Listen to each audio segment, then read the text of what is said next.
Hello students, कैसे आप सब लोग। उम्मीद करता हूँ बहुत अच्छे होंगे। तो स्टूडेंट्स, आज की इस वीडियो में हम बात करेंगे स्विफ्ट के अल्टरनेटिव के बारे में। पहली बात तो ये स्विफ्ट है क्या। देखिए, ये किसी गाड़ी की बात नहीं हो रही या किसी बर्ड की बात नहीं हो रही। ये बात हो रही है society for world wide inter bank financial telecom की, जो हमारे पास अंतरराष्ट्रीय लेवल पर मनी ट्रांसफर में हेल्प करता है। उस सिस्टम की बात हो रही है यहाँ पर। इस सिस्टम के अल्टरनेटिव को लेकर हमारे पास खूब चर्चाएं हो रही हैं। ब्लूमबर्ग में एक आर्टिकल पब्लिश हुआ इस चीज को लेकर। तो आज के वीडियो में हम इसी सब के बारे में बात करेंगे। लेकिन आगे बढ़ने से पहले मैं आपको बता दूं कि हमारा वीकली शेड्यूल कुछ इस प्रकार चल रहा है, जिसमें बहुत सारे इनिशिएटिव्स हमारी तरफ से ऑनगोइंग है, जिसको यूज करते हुए आप अपनी प्रिपरेशन को इंप्रूव कर सकते हैं। तो चलिए स्टार्ट करते हैं आज का लेक्चर। तो सबसे पहले तो मैं आपको बताना चाहूंगा, ये ब्लूमबर्ग की हमारे पास कुछ इस प्रकार से न्यूज आई है कि payment giant has Swift alternative for 32 million Indian expats. अब ये मतलब क्या है, देखिए ध्यान से सुनिएगा, समझाने की कोशिश करता हूं। आपको पता है बहुत से इंडियंस अब्रॉड रहते हैं, ठीक है। लगभग 3 करोड़ से ज्यादा इंडियन जो है अब्रॉड रहते हैं, बहुत बड़ा नंबर है। इतनी तो कई कंट्रीज की पॉपुलेशन भी नहीं होती। तो 3 करोड़ इंडियंस अब्रॉड रहते हैं और अपनी फैमिलीज को वो इंडिया में पैसा भेजते हैं। और ये जो पैसा भेजा जाता है, इसको हम कहते हैं रेमिटेंसेस। इस रेमिटेंसेस को लेकर आपको पता होना चाहिए, वर्ल्ड बैंक की रिपोर्ट आती है हर साल। तो वर्ल्ड बैंक की लास्ट ईयर की जो रिपोर्ट थी, उसके अकॉर्डिंग इंडियंस ने 87 बिलियन यूएस डॉलर, अब मैं डॉलर्स में बात कर रहा हूं, 87 बिलियन यूएस डॉलर जो है वो इंडिया को सेंड किया, अपने घरों को सेंड किया। जो बिगेस्ट इनफ्लो है फॉर एनी कंट्री, किसी भी कंट्री के लिए सबसे ज्यादा इनफ्लो था। सबसे ज्यादा पैसा किस कंट्री से इंडिया को आया, तो वो ही यूएस। टॉप नंबर पे यूएस रहा, ठीक है। तो यूएस में रहने वाले इंडियंस ने मैक्सिमम पैसा जो है इंडिया भेजा। और अगर हम कुल सिस्टम की बात करें, टोटल ओवरऑल सिस्टम की बात करें, तो इंडिया ने चाइना, मैक्सिको, इन कंट्रीज को बीट करते हुए टॉप पोजीशन रिटेन रखी है काफी सालों से। अब यहां पर आप देखिए कि ये बात किसकी हो रही है। ब्लूमबर्ग किसके बारे में बात कर रहा है, ब्लूमबर्ग बात कर रहा है एनपीसीआई इंटरनेशनल के बारे में, कि एनपीसीआई इंटरनेशनल जल्द ही स्विफ्ट का एक अल्टरनेटिव इंट्रोड्यूस करने वाली है। तो यहां पर अब ये यूपीआई या जो एनपीसीआई बेसिकली करने जा रहा है, वो क्या करने जा रहा है, बेसिकली जो इंटरमीडियरीज है उनको आउट करना। इंटरमीडियरीज को बीच में से, जो हमारे पास मिडल मैन होते हैं, उनको हटाना, ताकि जो मनी ट्रांसफर है, जो पैसा भेजना है, वो थोड़ा और आसान हो जाए, और इजी हो जाए, और चीप हो जाए। ये कहीं ना कहीं हमारा अल्टरनेटिव या टारगेट है। तो आज के इस वीडियो में हम एनपीसीआई के बारे में बात करेंगे, स्विफ्ट के बारे में बात करेंगे, और इसके जो अलग अलग अल्टरनेटिव्स निकलकर सामने आ रहे हैं, उन सब के बारे में आज के इस वीडियो में चर्चा करेंगे। तो सबसे पहले तो आपको बताना चाहूंगा, ये न्यूज ब्लूमबर्ग के पास कहां से आई। तो हमारे पास आपको बताना चाहिए Ritesh Shukla. Who is Ritesh Shukla? He is the current CEO of NPCI International Limited, ठीक है। Is the current CEO of NPCI International Limited. और इन्होंने क्या बताया, इन्होंने बताया कि अगर कोई भारतीय $200 भी अपने घर भेजता है, तो लगभग $13 उसको पे करने पड़ जाते हैं। यहां पर आप देखिएगा कि it cost around $13 on average to spend, average to send around $200 across border. आप देखिए कितना बड़ा हमारे पास चार्ज है, कितने बड़े लेवल पर हमारे पास चार्जिंग हो रही है, कि आप समझिए कि $200 के लिए हमारे पास $13 आपको कहीं ना कहीं पे करना पड़ रहा है। तो रितेश हमारे पास क्या चाहते हैं, रितेश शुक्ला जी क्या चाहते हैं, कि जो इंडियंस हैं, जो इतने बड़े लेवल पर पेमेंट सफर कर रहे हैं, मतलब इतने बड़े लेवल पे पे कर रहे हैं, और जो मनी है उसका नुकसान इंडिया को हो रहा है, कहीं ना कहीं अल्टीमेट नुकसान इंडिया को होता है।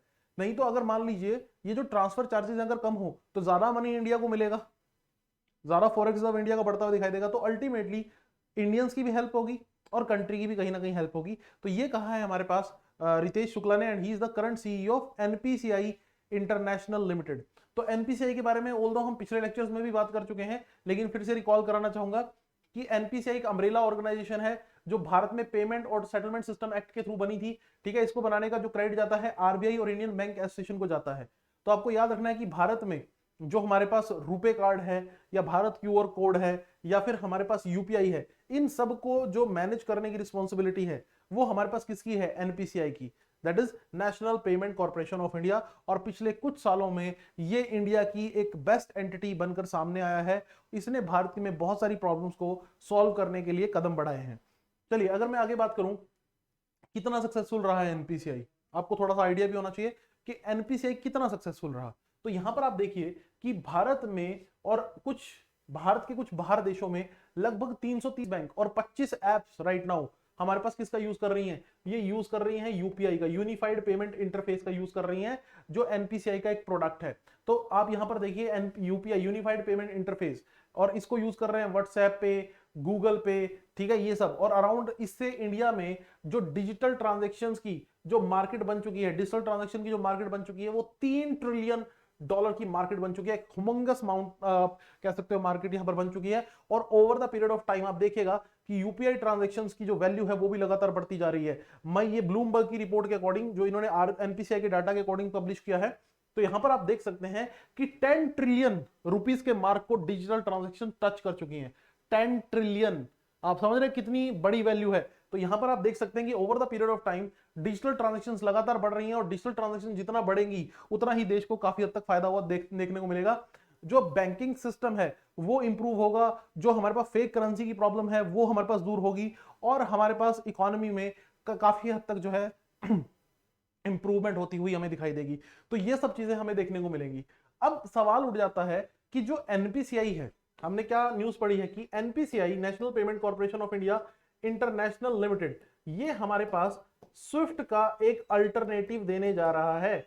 अभी तक तो एनपीसीआई इंडियन मार्केट में सक्सेसफुल रहा है, इंडियन मार्केट में बिल्कुल सक्सेसफुल रहा है। उसने जो यूपीआई बनाया था वो बिल्कुल सक्सेसफुल है, कोई उसमें फ्लॉ नहीं है, कोई दिक्कत नहीं है, कोई परेशानी नहीं है, सब उसे बहुत अच्छे से यूज कर रहे हैं। अगर कुछ दिक्कत परेशानी है भी तो उसको वो करेक्ट करने की एनपीसीआई लगातार कोशिश कर रहा है। तो अब ये सवाल उठता है कि एनपीसीआई इंटरनेशनल जो है वो स्विफ्ट को रिप्लेस करने के लिए एक अल्टरनेटिव देने जा रहा है। तो सवाल उठता है कि हमारे पास हमें पता होना चाहिए कि स्विफ्ट क्या है। अब ये सवाल उठता है कि स्विफ्ट क्या है, तो चलिए पहले हम स्विफ्ट को ही समझने की कोशिश यहां पर करते हैं। तो स्विफ्ट क्या है, पहले तो फुल फॉर्म आपको मैं फिर से रिकॉल कर दूं, that is society for world wide interbank financial telecom. Society for world wide interbank financial telecom. और 1973 में हमारे पास ये ऑर्गेनाइजेशन एस्टेब्लिश हुई थी, जो ऑपरेट करती है ब्रसल्स, बेल्जियम से। आपके दिमाग में एक सवाल और होगा कि इसका ऑनर कौन है, मालिक कौन है। तो आपको मैं यहां पर यह भी बताना चाहूंगा कि 11 देशों के सेंट्रल बैंक्स जो हैं इसको ओवरसी करते हैं, इसको मैनेज करते हैं, और जिसमें जनरली वेस्टर्न कंट्रीज हैं, जैसे हमारे पास यूएस है, कनाडा है, यूके है, इस तरह की जो हमारे पास कंट्रीज हैं, फ्रांस है, जर्मनी है, ये जो यूरोपियन कंट्रीज हैं, एक पूरा का पूरा इनका जो अलायंस है वो इस सिस्टम को कहीं ना कहीं ओवरसी करता है और इसकी देखरेख करने का काम करता है। देखिए स्विफ्ट करता क्या है, बेसिकली समझने की कोशिश कीजिए। क्या स्विफ्ट मनी ट्रांसफर करता है? नो, स्विफ्ट मनी ट्रांसफर नहीं करता। लेट्स से आप बैंक ए से, किसी कंट्री में बैंक ए है, लेट्स से यूएस में, लेट्स से, और इंडिया में बैंक है बी, तो अगर आप बैंक ए से बैंक बी में पैसा ट्रांसफर करते हैं तो क्या स्विफ्ट उस पैसे को ट्रांसफर करता है? नो। स्विफ्ट का काम होता है एक सिक्योर मैसेजिंग सर्विस प्रोवाइड करना। ये यहां पर मैसेज होते हैं फाइनेंशियल ट्रांजैक्शन को लेकर, बैंक ए की तरफ से एक मैसेज जाएगा बैंक बी को ट्रांजैक्शन को लेकर, लेकिन ये जो मैसेज होगा वो प्योरली सिक्योर मैसेज होगा, एनक्रिप्टेड मैसेज होगा। इसको हमारे पास लाइक इसको हैक करना या इसको हमारे पास चेंज करना इज ऑलमोस्ट इम्पॉसिबल। तो बेसिकली ये हमारे पास एक मैसेजिंग सिस्टम होता है जो स्विफ्ट हमारे पास प्रोवाइड करता है। तो स्विफ्ट हमें, जैसा कि मैं बता चुका हूं, कहां से ऑपरेट कर रहा है? ब्रसल्स, बेल्जियम से। थोड़ा और अगर हम इसको समझें तो यहां पर आपको दो तरह के अकाउंट्स का यूज करना पड़ता है। स्विफ्ट के अंदर आपको याद रखना पड़ेगा, आपको दो तरह के अकाउंट्स यूज करने पड़ते हैं, नोस्ट्रो एंड वोस्ट्रो अकाउंट्स। तो उन्हीं के थ्रू जो है वो मनी ट्रांसफर होता है। स्विफ्ट का काम बीच में एक मैसेज कन्वे करने का काम होता है, मैसेंजर का काम होता है। तो यहां पर आप देखिए, जैसे इंडिया में एक बैंक है लेट्स से एक्स, और उसने बैंक वाई अमेरिका के अंदर नोस्ट्रो अकाउंट खुलवाया होगा, nostro account of bank x, और ये किसमें खुलवाया होगा? यूएस डॉलर में। ऑब्वियसली जब यूएस के बैंक में आपने अकाउंट खुलवाया होगा तो आपने यूएस डॉलर में अकाउंट खुलवाया होगा। सेम यहां पर यूएस का बैंक, अब देखिए मैं इंडिया के प्रोस्पेक्ट से बात कर रहा हूं, इंडिया के पॉइंट ऑफ व्यू से बात कर रहा हूं। सो इंडिया के पॉइंट ऑफ व्यू से जो इंडियन बैंक, अब ध्यान से सुनिएगा, from the Indian point of view, जो इंडियन बैंक फॉरेन बैंक्स में अकाउंट खुलवाते हैं, जो इंडियन बैंक्स फॉरेन के बैंक्स के साथ अकाउंट खुलवाते हैं उनकी करेंसी में, मैं फिर से रिपीट करता हूं, जो इंडियन बैंक्स फॉरेन के बैंक्स में अकाउंट खुलवाते हैं, जैसे state bank of India US में, कनाडा में, ऑस्ट्रेलिया में कहीं भी अकाउंट खुलवाएगा तो उनकी करेंसी में खुलवाएगा जहां पर वो अकाउंट है, जहां पर वो बैंक है। तो उसको हम क्या बोलते हैं? उसको हम बोलते हैं नोस्ट्रो अकाउंट। वाइस वर्सा जो होगा उसको हम बोलेंगे, हाँ जी ये नोस्ट्रो हो गया तो वो वोस्ट्रो। अब ये जो हमारे पास देखिए, जैसे ये पर्सन एलिस जो है वो मनी ट्रांसफर करना चाहता है, तो जो डिडक्शन होगी, अर्लियर डिडक्शन होगी, वो नोस्ट्रो वोस्ट्रो से अकाउंट से, नोस्ट्रो अकाउंट से होगी, और फिर आगे बैंक बी को ये मैसेज चला जाएगा, एक कोडेड मैसेज चला जाएगा कि हाँ हमारे पास ये मनी रिसीव हो चुका है, आप फर्दर ट्रांजैक्शन को एग्जीक्यूट कीजिए। तो वहां फिर वोस्ट्रो अकाउंट से जो है ट्रांजैक्शन आगे कंटिन्यू होगी। तो बेसिकली आपने ये याद रखना है कि जब अंतरराष्ट्रीय लेवल पर मनी ट्रांसफर होता है तो नोस्ट्रो और वोस्ट्रो अकाउंट्स का यूज होता है। ये अकाउंट्स बैंकों द्वारा खुलवाए जाते हैं। और खास बात क्या होती है कि जो हमारे पास स्विफ्ट है वो बस इन दोनों को जोड़ने का, दो बैंकों को आपस में जोड़ने का काम करता है। तो अभी एनपीसीआई का टारगेट ये है, एनपीसीआई का लक्ष्य क्या है कि हम स्विफ्ट का कोई अल्टरनेटिव बनाएं ताकि जो ये बीच में जो ट्रांजेक्शन चार्जेस ज्यादा लगते हैं, हम बैंकों के साथ डील्स करें, वर्ल्ड के ज्यादातर जो बैंक सिस्टम है कंट्री साथ हम एग्रीमेंट साइन करें और ये जो ट्रांजेक्शन चार्जेस हैं उसको हम मिनिमाइज कर पाए। एक तो ये एजेंडा है। दूसरा एजेंडा भी मैं आपको बताता हूँ, एक तो ये है कि ज्यादा पैसा इंडिया को मिल पाएगा, जो इंडियंस अब्रॉड काम कर रहे हैं उनका खर्चा जो है वो काफी रिड्यूस हो जाएगा अगर हम स्विफ्ट का अल्टरनेटिव बनाएंगे। एक ये एजेंडा है, एक दूसरा एजेंडा भी है, ये उसके बारे में भी बात करेंगे। तो लेकिन आगे बढ़ने से पहले मैं आपको ये बता दूं कि जो स्विफ्ट का इंफ्रास्ट्रक्चर है, अब इंडियन बैंक्स को भी स्विफ्ट यूज करना पड़ता है, इंडियन बैंक्स भी स्विफ्ट का यूज कर रहे हैं। तो स्विफ्ट में बेसिकली एक कोड होता है, स्विफ्ट कोड भी होता है, आपको पता होना चाहिए। ये 8 to 11 कैरेक्टर का कोड होता है। तो ये पेपर पॉइंट ऑफ व्यू से एक फैक्चुअल इंफॉर्मेशन है जो आप याद रख सकते हैं कि स्विफ्ट कोड भी होता है जो 8 से 11 कैरेक्टर का होता है। भारतीय बैंक आपस में, जैसे इंडिया में पीएनबी है, स्टेट बैंक ऑफ इंडिया है, कैनरा बैंक है, यूको बैंक है, ये आपस में कनेक्टेड है through a system called core banking solution. तो आपको कोर बैंकिंग सोल्यूशन को यानी कि सीबीएस को स्विफ्ट के साथ इंटरलिंक करना पड़ता है। ये इस दोनों सिस्टम्स को जब आपस में जोड़ देते हो as per the RBI guidelines, आप इंटरनेशनल लेवल पर मनी ट्रांसफर कर पाओगे। आपको मैं यहां पर एक इंटरेस्टिंग चीज बताना चाहूंगा। हाँ जी, आपको मैं एक इंटरेस्टिंग चीज बताना चाहूंगा। आपने नीरव मोदी स्कैम के बारे में सुना होगा। हाँ जी, आपने नीरव मोदी स्कैम के बारे में सुना होगा। नीरव मोदी ने एक बहुत बड़े लेवल पे स्कैम किया था पीएनबी बैंक का यूज करके। एक्चुअली वहां पर क्या था, आपको मैं बताना चाहूंगा, आरबीआई की गाइडलाइन के बावजूद जो पीएनबी था उसने स्विफ्ट और सीबीएस को आपस में प्रॉपरली कनेक्ट नहीं किया था। प्रॉपरली उस सिस्टम में कुछ कमियां छोड़ दी थी, पीएनबी की गलती थी। और उसकी वजह से फिर क्या हुआ कि पीएनबी के एम्प्लॉयज ने उस चीज को जांच लिया, उनको पता चला कि ये सिस्टम में कमी है। तो पीएनबी के उस ब्रांच के एम्प्लॉय, मुंबई ब्रांच के एम्प्लॉयज ने क्या किया, इस कमी का फायदा उठाते हुए नीरव मोदी को अंतरराष्ट्रीय बाजार से, मतलब हांगकांग से लोन दिलवा दिया। और ये लोन दिलवाने के लिए गारंटर पीएनबी बन गया, जबकि ऐसा गारंटर बनने के लिए बहुत सी फॉर्मेलिटीज होती हैं। तो नीरव मोदी ने हांगकांग के बैंकों से लोन लिया, गारंटर था इंडिया का पीएनबी। तो अल्टीमेटली गारंटर के तौर पर अब पीएनबी को वो लॉस बियर करना पड़ा जो नीरव मोदी ने पैसा रिटर्न करने से इनकार कर दिया। तो ये हमारे पास कुछ कंसेप्ट होता है। तो आपको ये भी पता होना चाहिए जो पुराने स्कैम्स हैं उसमें हमारे पास स्विफ्ट के साथ कनेक्टिविटी ना होना भी एक रीजन है। अगर आप ये सोच के चलिए, अगर ये सिस्टम स्विफ्ट की बजाय एक इंडियन सिस्टम होता तो कंपैटिबिलिटी आसान होती, सिस्टम में कमियां होने के चांसेस कम होते, तो ये स्कैम हम रोक सकते थे। मतलब कि अगर हमारा खुद का सिस्टम होता तो हमारे स्कैम यहां पे होने की पॉसिबिलिटी ऑटोमेटिकली रिड्यूस हो जाती।